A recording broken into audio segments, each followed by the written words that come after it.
الحمد للہ رب العالمین والصلاة والسلام علی رسولہ الامین وعلی آلہ وصحبہ اجمعین الی یوم الدین اما بعد فاعوذ باللہ من الشیطان الرجیم بسم اللہ الرحمن الرحیم شہر رمضان الذی انزل فیہ القرآن ہدی للناس وبینات من الہدی والفرقان فمن شہد منکم الشہر فلیصمہ ومن کان مریضا او علی سفر فعدۃ من ایام اخر یرید اللہ بکم اليسر ولا یرید بکم العسر ولتکملوا العدۃ ولتکبروا اللہ علی ما ہداکم ولعلکم تشکرون۔ محترم ناظرین کرام، قابل احترام بزرگوں، نوجوان بھائیوں، ماں اور بہنوں، السلام علیکم ورحمۃ اللہ وبرکاتہ۔ مخصوص پروگرام رمضان اور قرآن میں آپ کا استقبال ہے۔ انشاءاللہ آج کے اس پروگرام میں ہم قرآن مجید پر گفتگو کریں گے۔ بڑی کم توجہ ہماری قرآن مجید کی طرف ہوتی ہے۔ ہم سحری میں، افطاری میں، صبح شام کی مصروفیات میں سرگرداں رہتے ہیں، رہنا چاہیے۔ روزہ رکھ کر کے ہم اس کے آداب، اس کی شرائط اور اس کی ساری چیزوں کی پاسداری کرتے ہیں، لحاظ کرتے ہیں، یہ بھی ہونا چاہیے۔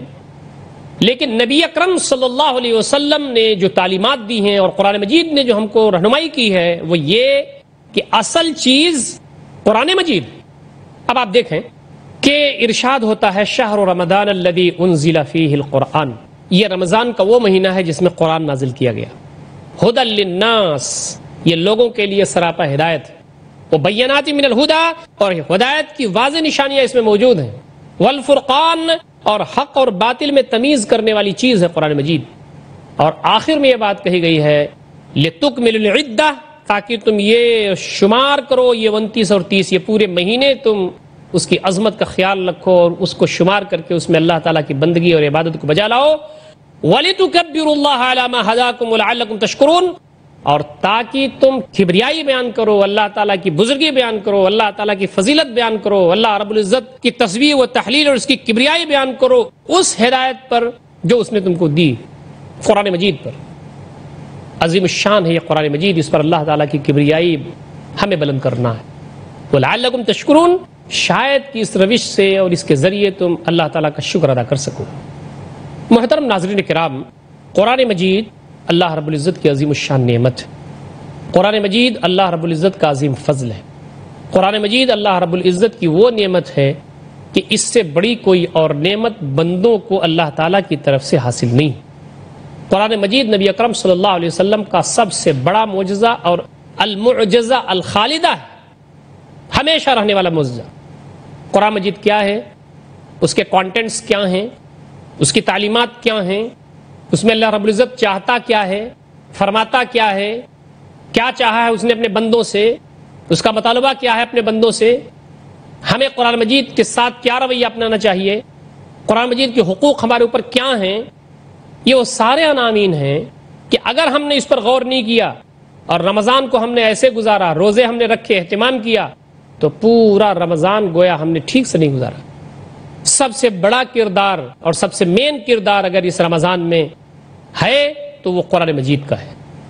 بعض صحابہ کرام کے بارے میں تو یہ آتا ہے کہ وہ رمضان آنے سے پہلے اپنی جو عبادات اور اطاعات کی جو ان کی فہرست تھی اس کو شارٹ لسٹ کرتے تھے اور قرآن مجید کی طرف زیادہ یکسو ہو جاتے تھے، اس کے پڑھنے کے لیے، اس کے سمجھنے کے لیے، اپنی زندگیوں میں قرآن مجید کو ریوائز کرنے کے لیے۔ جو اور ان کی سرگرمیاں ہوتی تھی اللہ رب العزت کے بارگاہ میں اطاعت اور فرمانبرداری کے حوالے سے، اس کو وہ شارٹ لسٹ کر لیتے تھے تھوڑا، اور قرآن مجید کے سلسلے میں یکسو ہو جاتے تھے۔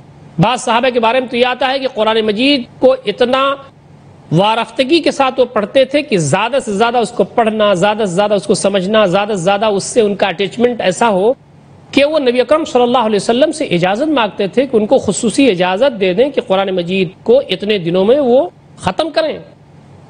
نبی اکرم صلی اللہ علیہ وسلم ان کا جو والہانہ انداز دیکھتے تھے صحابہ کرام کا، نیکیوں میں بڑھنے کی جو طرف دیکھتے تھے، تو آپ صلی اللہ علیہ وسلم ان کو باؤنڈیشن بتاتے تھے کہ بھئی اس سے زیادہ نہیں ہو سکتا، اتنا ہو سکتا اس سے زیادہ مت کرو، اس لیے کہ تمہارے اپنے جسم کا بھی حق ہے، تمہاری بیوی کا بھی حق ہے، تمہارے اور لوگوں کا بھی حق ہے، اور بھی مخلوق کا بھی حق ہے۔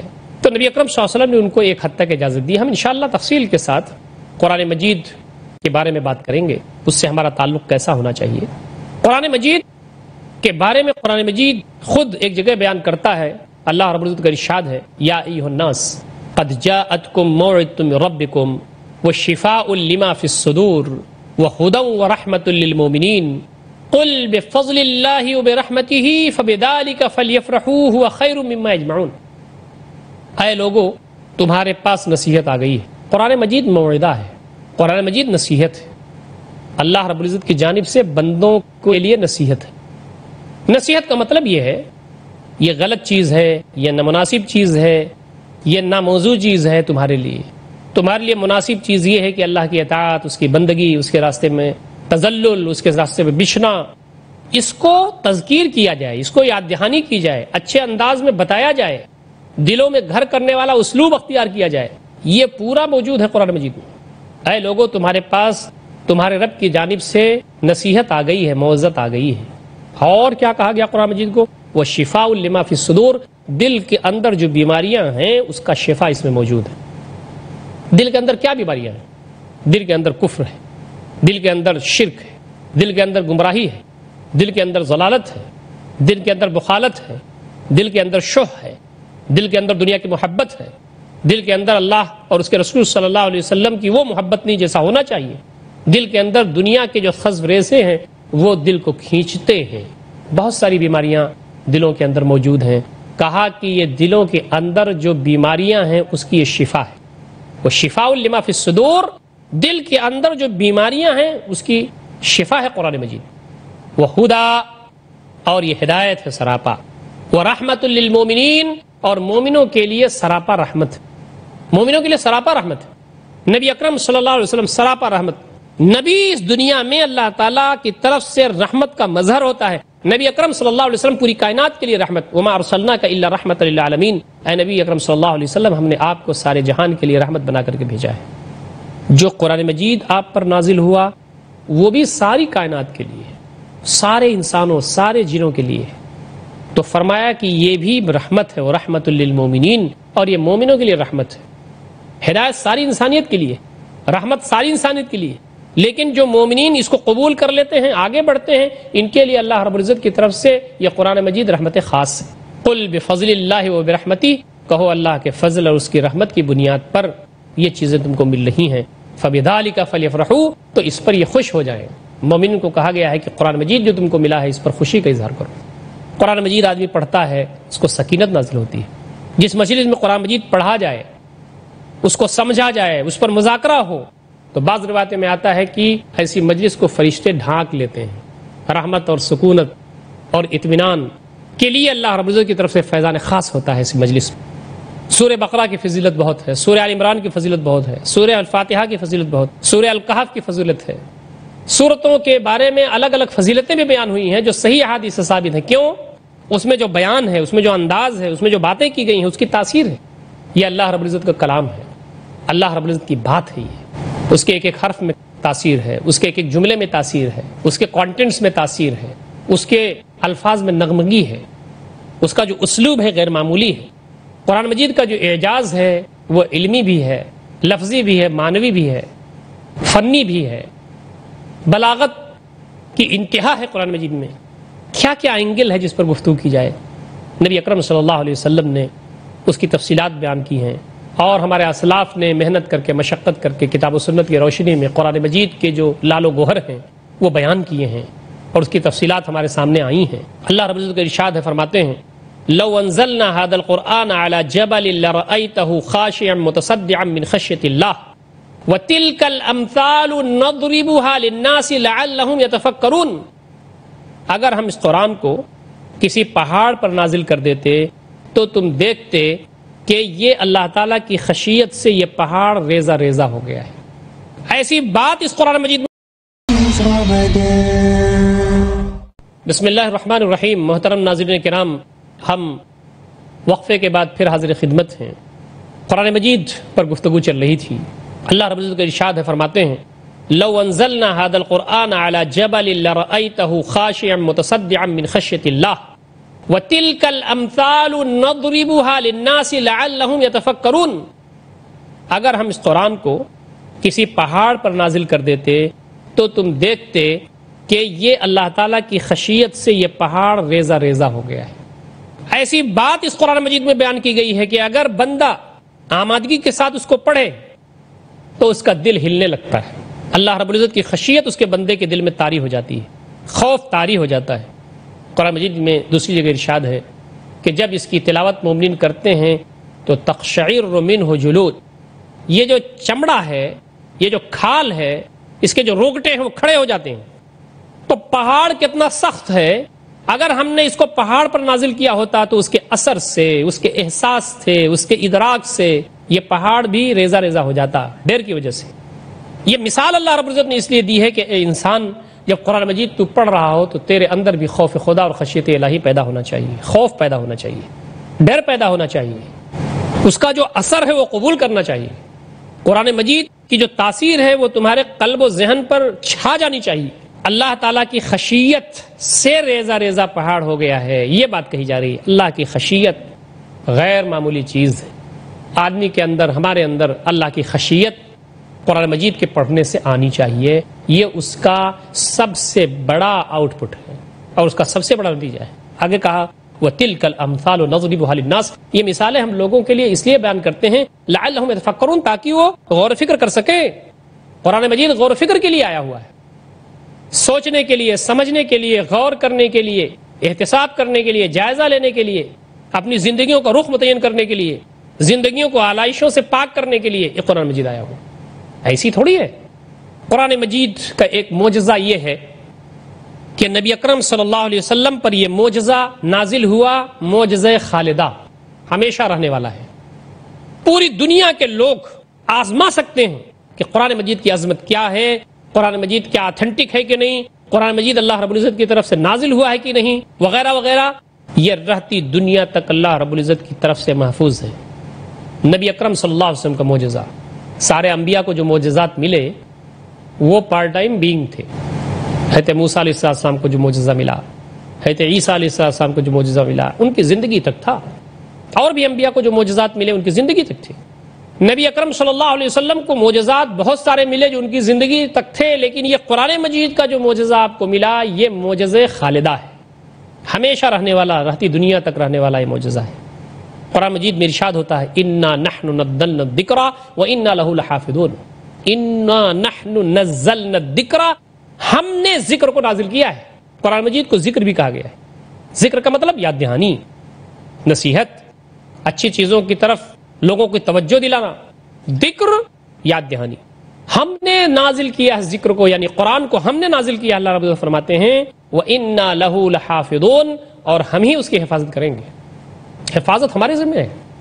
میں نے یہ بات کسی موقع پر آپ کے سامنے کہی ہے کہ بہت سارے لوگوں نے یہ کوشش کی کہ اس قرآن مجید میں کچھ رد و بدل کر دیں، اس میں کچھ تبدیلی کر دیں، اس میں کچھ تحریف کر دیں، اس میں کچھ گھٹا دیں، اس میں کچھ بڑھا دیں، نہیں کر سکے۔ کیوں؟ اس کی ذمہ داری اللہ رب العزت نے لے لی۔ نبی اکرم صلی اللہ علیہ وسلم سے پہلے جو انبیاء آئے اور ان کو جو صحیفے دیے گئے، ان کو جو کتابیں دی گئیں، شاطر انسان نے اپنے مفادات کے لیے اس میں تبدیلی کی۔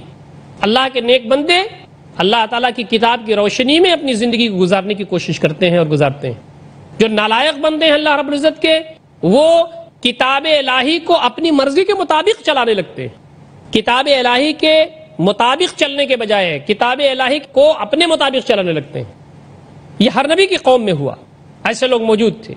نبی جب تک موجود تھے تب تک یہ ہمت نہیں ہوئی کہ جو کتاب اللہ تعالیٰ کی طرف سے نازل ہوئی ہے اس کتاب میں کوئی تبدیلی کر دے، تحریف کر دے۔ نبی موجود تھا، لیکن نبی کے جانے کے بعد تحریفات کا سلسلہ شروع ہو گیا۔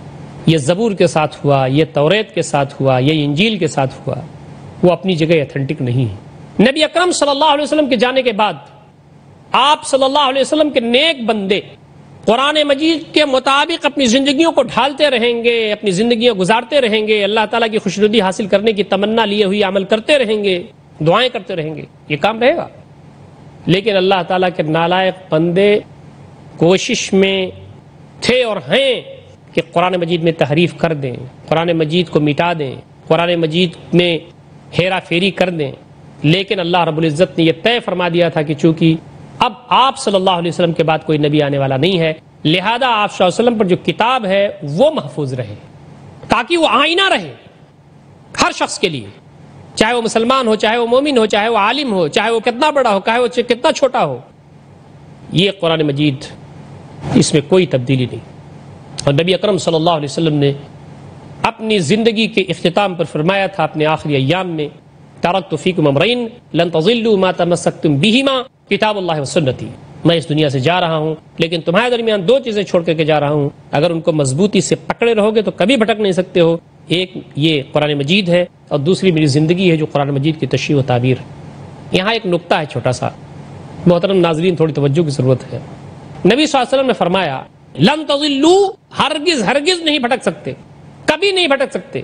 اگر مضبوطی کے ساتھ اس کو پکڑے رہو گے تو اس کا مطلب کیا ہوا؟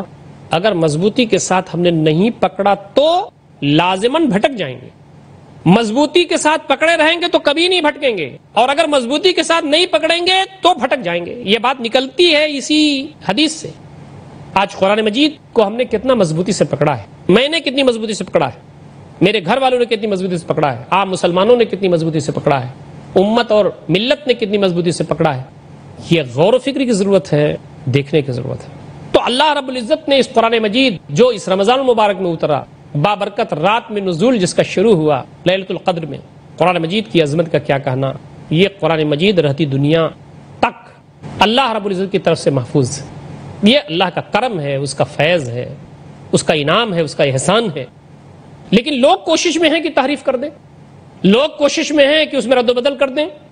غیروں کی کوششیں ہیں ہی، اپنوں کی کوششیں بھی رہیں. کوشش اس بات کی بھی کی گئی کہ قرآن مجید کی آیات کی تعویلات کہیں سے کہیں پہنچا دی جائے. کوشش اس بات کی گئی کہ وہ مفادات قرآن مجید کی آیات سے کہیں نہ کہیں سے نکال لیے جائیں، وہ مفادات حاصل کر لیے جائیں جو ہم چاہتے ہیں. لیکن امت کے علماء حق ہیں، ہمیشہ انہوں نے اس کا دفاع کیا اور قرآن مجید کی تعبیر اور قرآن مجید کی تشریح، قرآن مجید کی آیات کی روشنی میں، احادیث صحیحہ کی روشنی میں بیان کر کے بتا دیا کہ صحیح بات یہ ہے اور صحیح بات یہ رہے گی. عالمی سطح پر بھی لوگوں نے یہ سمجھ لیا کہ ہمارے مفادات، ہمارے اہداف، ہمارے عزائم اس وقت پورا نہیں ہو سکتے جب تک کہ اللہ رب العزت کی آخری کتاب اپنی اصلی شکل میں اس دھرتی پر موجود رہے گی. یہ یہود، یہ نصارہ، انہوں نے کوششیں کی، نبی صلی اللہ علیہ وسلم کی پیریڈ میں بھی کی، اور اب بھی ان کی کوششیں جاری ہیں کہ قرآن مجید کے اندر شکوک و شبہات ڈال دیں، قرآن مجید کے اندر خلل ڈال دیں. یہ چیز مدتوں سے چل رہی ہے.